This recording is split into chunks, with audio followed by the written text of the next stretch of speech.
정대진 교수였습니다.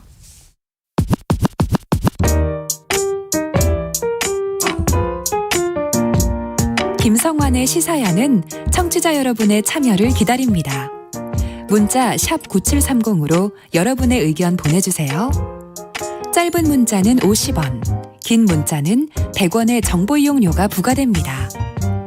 애플리케이션 콩, 유튜브 채널 KBS 일라디오에서는 무료로 참여하실 수 있습니다.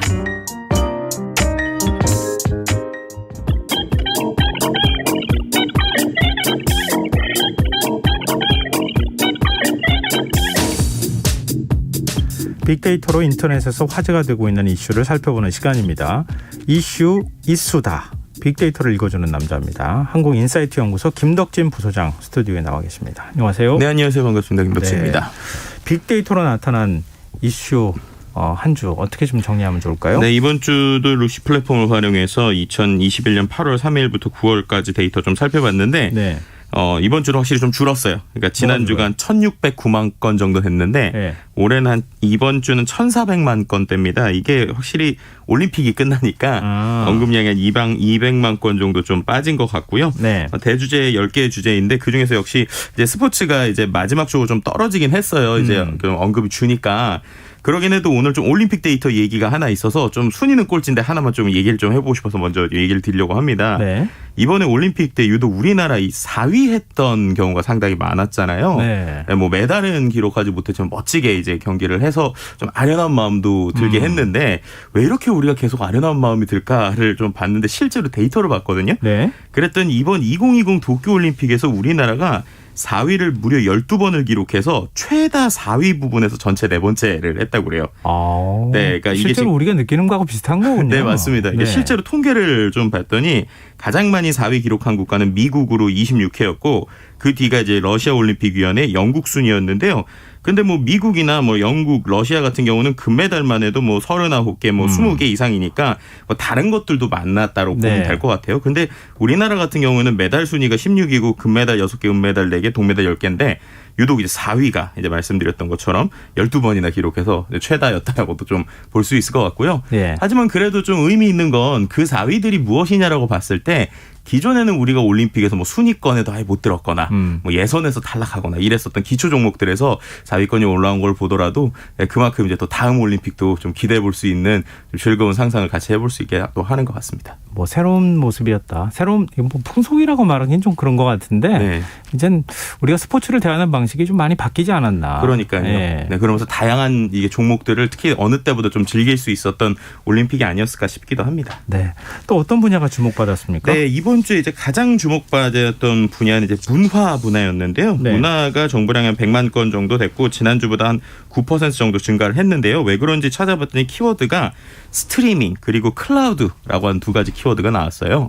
그건 뭐 익숙한 거 아니에요? 우리가 지금? 네, 그래서 이게 문화에서 왜 나왔을까라고 봤을 때 네. 사운드 클라우드라고 하는 서비스 때문이었는데요. 사운드 클라우드요? 네, 사운드 클라우드가 뭔지 모르시는 분들도 있을 거예요. 그래서 네. 간단하게 사운드 클라우드 먼저 설명을 드리면 음원계의 유튜브라고 생각하시면 됩니다. 음원계의 유튜브다. 네, 그러니까 우리가 유튜브에는 네. 이제 일반인들이 다 어떤 영상들을 올릴 수 있잖아요. 네. 우리가 일반적인 음원 사이트라고 하면 거기에는 공식적인 가수들이 자기의 어떤 음악들을 저작권료를 받으면서 올리는 것들이 이제 기본적인 음원 사이트잖아요. 근데 이 사운드 클라우드라고 하는 거는 일반인 누구나 자기의 음악을 알리고 싶은 사람들은 거기에다가 음원을 막 올릴 수가 있어요. 네. 그럼 이제 그걸 보고 실제로 되게 좋은 음악이 있다라고 하면은 SNS에서 사람들이 쫓아가기도 하고 네. 최근에는 또 신인 가수들도 이제 그걸 통해서 발굴하기도 하는 전 세계적으로 아주 유명한 글로벌 플랫폼인데요. 근데 이 글로벌 플랫폼에서 지금 이번에 이게 아주 이슈가 됐던 이유가 바로 BTS의 B라는 이 어떻게 보면 멤버 때문이라고 보시면 될 것 같습니다.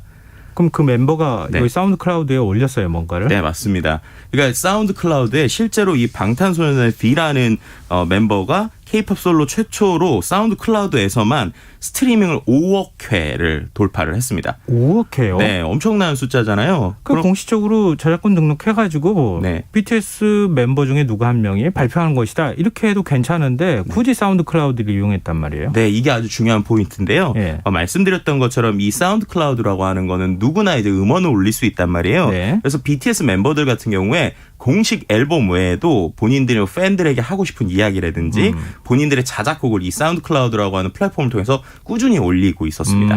네, 그런데 그 중에서도 이제 V라고 하는 멤버가 많은 곡들을 올렸는데요. 지금까지 한 자작곡 4곡하고 그다음에 뭐 다른 커버곡들에서 총 6곡 정도를 올렸어요. 네. 그리고 뭐 그 외에 이제 나머지 지금까지 올렸던 것들의 누적된 스트리밍 수가 말씀드렸던 것처럼 5억이 넘어간 것입니다.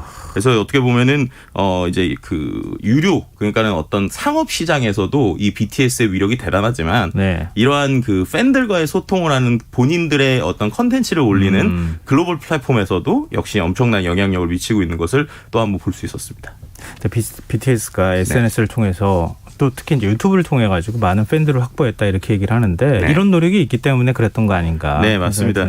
그런데 사운드 클라우드는 유료 기반 아니에요? 네, 돈 들지 않아요? 네, 이거 같은 경우에는 두 가지 타입이 있는데요. 첫 번째로는 일반 연예인들 같은 경우, 그러니까 일반인들 같은 경우는 자기의 또 곡을 무료로 최대 180분까지는 올릴 수가 있어요. 그러니까 뭔가 내가 아마추어고 내 곡을 좀 전 세계에 홍보하고 싶다라고 하는 분들은 이 플랫폼을 상당히 또 활용하고 있고요. 네. 듣는 데는 무료니까 뭐 그 외에 뭐 아티스트를 위한 일부 그 유료 요금제가 있긴 하지만 네. 나도 뭔가 내 음원을 알리고 싶다라고 하시는 분들은 이런 플랫폼 활용해 보시면 최근에는 실제로 우리나라 힙합 가수들 같은 경우도 이 플랫폼을 통해서 이제 알려지고 있는 사람들도 상당히 많이 있습니다. 새로운 신인들을 발굴할 수 있는 뭐 기회가 되기도 하겠네요. 네네. 자, 두 번째로 관심을 받는 이슈는 뭡니까? 두 번째 키워드는 IT 과학 분야인데요. 예. 여기서 나오는 키워드 두 개가 높다 그리고 배그라고 하는 키워드가 나왔어요. 혹시 배그가 뭔지 아세요? 낯선데요. 네, 배그가 배틀그라운드라고 하는 게임의 약자입니다. 네, 그러니까 좀 감이 오시죠? 네, 이 배틀그라운드라는 게임을 이제 그런 실제로 게임하는 친구들은 배그라고 이제 요약해서 부르는데 이 배그를 만든 게임사죠. 크래프톤이 오늘 이제 상장을 했습니다. 그래서 이제 나온 이야기인데 높다는 그 전에 계속 얘기했었던 공모가가 너무 높았다 이런 이야기예요. 실제로 이제 보니까 공모가가 49만 8천 원이었는데 오늘 시초가가 44만 8,500원으로 이제 공모가 90% 정도로 시작을 했고 뭐 거래 대금은 상당히 컸어요. 그럼에도 코스피 전체 거래 대금 10.5%로 엄청 큰 돈을 이제 많이 거래가 됐지만 네. 종가는 이제 45만 4천 원 정도, 그러니까 1% 정도 상승으로 끝났지만 공모가보다는 좀 안 되는 금액으로 끝났습니다. 그런데 이제 이게 워낙 물량이 높다 보니까 네. 이제 기본적으로 시가총액 자체는 이제 게임주의 1등이었던 NC소프트를 넘어서는 이런 이제 엄청난 슈퍼파워를 좀 보여주기도 했는데요. 하지만 이제 시총이 높다 보니까 향후에 이제 이 크래프톤의 주가가 어떻게 될 것인가에 대한 이야기들이 상당히 많이 나오고 있는 상황이라고 볼 수 있을 것 같습니다. 그러니까 공모주 받기 위해서 그렇게 노력을 했는데 딱 올라가자마자 그러니까요. 뭐 별로 공모주 받은 의미가 없는 참 허탈하기도 할 것 같은데요. 근데 이 게임사가 출간한 책도 화제라면서요? 그러니까 저는 진짜 이 책을 저도 개인적으로 읽었는데 와, 정말 어떤 생각으로 이런 책을 냈을까 이런 느낌이 들었어요. 왜냐면 이 책이 제목이 이제 크래프톤 웨이라는 책인데요. 네. 이게 지금 SNS상에서 특히나 저처럼 뭐 스타트업 쪽에 있는 사람들이나 CEO들에게 상당히 화제가 되고 있는 책입니다. 이 책을 간단하게 한번 설명을 드리면 원래 이 크래프톤이라는 회사가 2007년에 블루홀이라고 하는 회사로 시작을 했어요. 네. 그러다가 이게 2018년에 바뀐 건데요. 이 책이 2007년에 블루홀이 창업될 때부터 배틀그라운드 출시하는 거의 초창기인 10년, 그러니까 2017년까지의 이야기를 담고 있습니다. 근데 이제 보통 이런 기업의 책이 나온다고 하면 특히나 이런 IPO 앞두고 하면 뭔가 어떤 회사를 홍보하기 위한 좀 알리기 위한 이런 것들 좀 아름다운 이야기가 많이 나올 것 같잖아요. 네.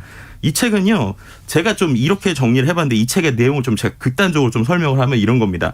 다른 사업으로 돈을 많이 벌고 약간의 루즈함에 빠져서 게임도 하나도 몰랐던 CEO가 새로운 이상을 찾아서 본인의 방식으로 비전과 팀을 세팅하고 400억의 개발비를 들여서 게임을 만들었는데 그 게임이 시장에서 외면당했고 팀 내에서 보장해주는 자율권도 쪼들려가는 투자금에 사라지고 대표는 흑화해서 직원들의 근태부터 일하는 태도까지 수많은 잔소리를 하다가 결국 모든 세웠던 비전도 다 바뀌고 함께했던 사람들 나가 지쳐 떨어지고 직원 팀도 많이 갈아엎다가 또 다른 돌파구를 찾기 위해서 영입했던 중소게임사 한 곳이 만든 게임이었는데 그 게임도 또 회사의 지원도 받지 못하면서 만들어지다가 예상치도 못하게 대박이 터져서 2018년 이후로 매해 1조 이상의 매출, 7천억 원 이상의 영업이익을 내게 됐다라는 이야기가 이 책의 내용이에요.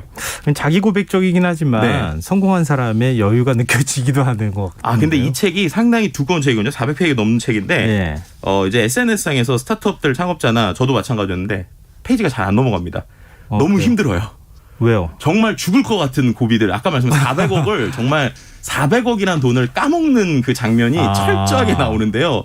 정말 와 이렇게 사람이 살 수 있는가 뭐 이런 생각이 들 정도로. IT 벤처 다시는 창업하고 싶지 않다. 네. 뭐 이런 생각이 들 정도로. 그리고 뭔가 이런 똑똑한 사람들이 게임이라고 하는 콘텐츠를 모르는 상황에서 되게 전략적으로 해서 이게 될 거라고 생각했는데 게임은 너무 변수가 많았다. 이런 것들을 이제 그대로 고백을 합니다. 그래서 뭐 심지어 그 CEO 간에 있었던 이메일을 전체를 노골적으로 공개한다든지 재밌네요. 네, 이런 식으로 이제 서사를 그대로 담고 있는데요. 그러다 보니까는 어떤 사람들은 야 이거 운으로 성공한 거 아니냐 뭐 이런 얘기들이 나오기도 하고 한편으로는 철저한 실패를 보여준 것이다. 뭐 이렇게 막 얘기도 하기도 하고 그렇기 때문에 이렇게 자신들을 오픈할 수 있는 거기 때문에 지금 같은 상황에서도 본인들의 상황을 그대로 얘기할 수 있는 것이다. 라고 하는 여러 가지 평이 좀 갈리고 있는 책이기도 합니다. 참 흥미롭네요. 네. 그래도 이런 기간이 있기 때문에 지금 성공이 있다 이렇게 그럼요. 얘기할 수도 있겠고요. 네네네. 자, 다음 주제도 살펴볼까요? 네, 다음 주제 생활 분야인데요. 음식 분야에 대한 거고요. 여기도 높다라는 키워드가 나왔어요. 그래서 높다라는 키워드랑 어떤 게 같이 나왔나 했더니 냉면 그리고 수박 이 두 가지였습니다. 가격이 높다. 맞습니다. 네. 아. 이 이제 금면이다라는 얘기가 나올 정도로 냉면 가격이 너무 천정부지로 치솟고 있다는 것인데요. 실제로 이제 한국소비자원 가격정보 종합포털 참 가격에 따르면 올해 7월 서울 지역 기준으로 대표 외식 품목 8개 가운데 7개 품목이 상승을 했는데 그중에서 가장 많이 오른 제품이 냉면이라고 합니다. 6개월 만에 평균 9,000원에서 9,577원으로 올랐고요. 6월에 9,500원이 또 이제 올랐다는 것이죠. 그래서 왜 이렇게 오르냐? 평양냉면 같은 경우는 뭐 한 그릇에 17,000원까지도 가기도 한다고 하는데요. 네. 뭐 일단 얘기하는 것은 메밀 가격이 크게 올랐기 때문이다. 뭐 이렇게 얘기는 하고 있어요. 그래서 특히나 국산 메밀 가격 같은 경우는 수입산보다 2배 높은 가격이 거래되다 보니까 이러한 그 평양냉면 같은 경우는 가격이 많이 올랐다. 뭐 이런 얘기들이 좀 나오고 있고요. 그리고 또 이제 함께 이제 수박값 같은 경우에 뭐 금덩이가 되는 거 아니냐. 뭐 특히나 이제 올해 같은 경우에는 지난해 홍수 이후에 이제 수박 재배 면적이 줄어들고 올해 기록적인 찜통 더위가 있어서 속이 물러버리는 그러니까 속칭 피수박이 속출하면서 실제로 먹을 수 있는 수박의 양이 많이 줄었다고 그래요. 그러다 보니까 이런 것들 때문에 너무 가격이 많이 올랐다. 뭐 이렇게 얘기는 하고 있는데요. 하지만 이제 댓글이나 SNS에 있는 의견들 같은 경우는 이게 진짜 원재료가 올라서 그런 건지 아니면 뭐 인건비나 유통마진 때문인지 이거 좀 제대로 좀 알려줬으면 좋겠다. 그리고 이렇게 수박 가격이 올라간다고 실제로 농가에 얼마나 돌아가느냐 이런 것들에 대한 오히려 좀 비판의 목소리들이 같이 나왔다고 볼 수 있을 것 같습니다. 자, 그러면 네 번째, 다섯 번째인가요? 4위, 5위 네. 이슈는 어떤 겁니까? 네, 4위는 사회 분야에서 학교에 대한 게 나왔고요. 전면 등교가 이제 사실상 지금 불가능해진 이제 2학기에 대한 이야기가 좀 나오고 있는데 댓글이 좀 슬퍼요. 뭐냐면 익숙해짐이 무섭다. 그러니까 이제 더 이상 뭐 학교를 이제 뭐 가는 것들에 대한 기대감이 없어지고 있다. 뭐 네. 학교 못 가고를 떠나서 추억이라고 하는 학교 생활이 없어지는 게 참 안타깝다. 온 나라가 다 멈출 수도 없는 거고 힘내라 이런 얘기가 있고요. 보니까 또 오늘이 마침 또 수능 D-100일이더라고요. 네, 그래서 이럴 때 또 수능 준비하는 우리 친구들 힘내라고 말씀드리고 싶고요. 5위 같은 경우에는 이제 산업 분야에서 나온 건데 불매운동이라는 키워드가 나왔습니다. 그러니까 아시겠지만 이제 맥도날드와 관련된 이야기라고 보면 될 것 같고요. 알바징계 유효기간 변명까지 하는 맥도날드에 대해서 불매운동이 확산되는 것 같다라는 얘기들이 나오고 있고 불매운동 또 어떤 분들은 이거에 대해서 뭐 지속적으로 무조건 꾸준히 해야 된다. 뭐 내부 고발자 지켜주는 법률 개방해야 된다. 뭐 이런 얘기들까지 같이 나오는 부분이 있었습니다. 오늘은 경제 분야에서 재밌는 키워드가 하나 있다고요? 네, 경제 분야인데 메시가 나왔어요. 축구 선수 메시. 왜요? 왜 나왔나 했더니 축구의 신이라고 불리우는 이 리오넬 메시가 지금 이제 이적을 앞두고 있습니다. 뭐 네. 아시겠지만 FC 바르셀로나를 떠나가지고 다른 곳으로 갈 것이라고 전해지고 있는데 그러고 있는데 갑자기 한 암호화폐, 그러니까 코인 하나가 갑자기 가격이 급등하는 거예요. 왜요? 그래서 이게 왜 그런가 봤더니 그 코인이 파리 생제르맹 코인이라고 그래요. 네, 그러니까 PSG 이제 지금 어떻게 보면은 입단을 가장 유력하게 이제 보고 있는 그 구단이네 파리 생제르맹이잖아요. 근데 여기에 제가 말씀드린 PSG라는 코인이 뭐 그렇다고 이게 막 쓰는 코인은 아니고 원래는 약간 멤버십 같은 거예요. 그러니까 그 축구 구단의 어떤 굿즈를 살 수 있는 일종의 멤버십을 코인으로 만든 건데 이게 이제 메시가 갈 거다라고 하니까 무슨 테마 투자 하듯이 갑자기 급증하고 있다. 뭐 이런 얘기들이 좀 나오고 있고요. 네네. 뭐 이러다가 만약에 혹시라도 PSG 못 가면 가격이 떨어질 수도 있기 때문에 이것 정말 옛날 도지코인 느낌처럼 좀 이슈가 되겠습니다. 주의를 해야 될 것 같습니다. 네, 이슈 이수다. 한국인사이트 연구소 김덕진 부소장과 함께했습니다. 고맙습니다. 네, 감사합니다. KBS 1라디오 김성환의 시사야 1부 순서는 여기서 마무리하겠습니다. 전 11시 정각 2부에 다시 찾아오겠습니다.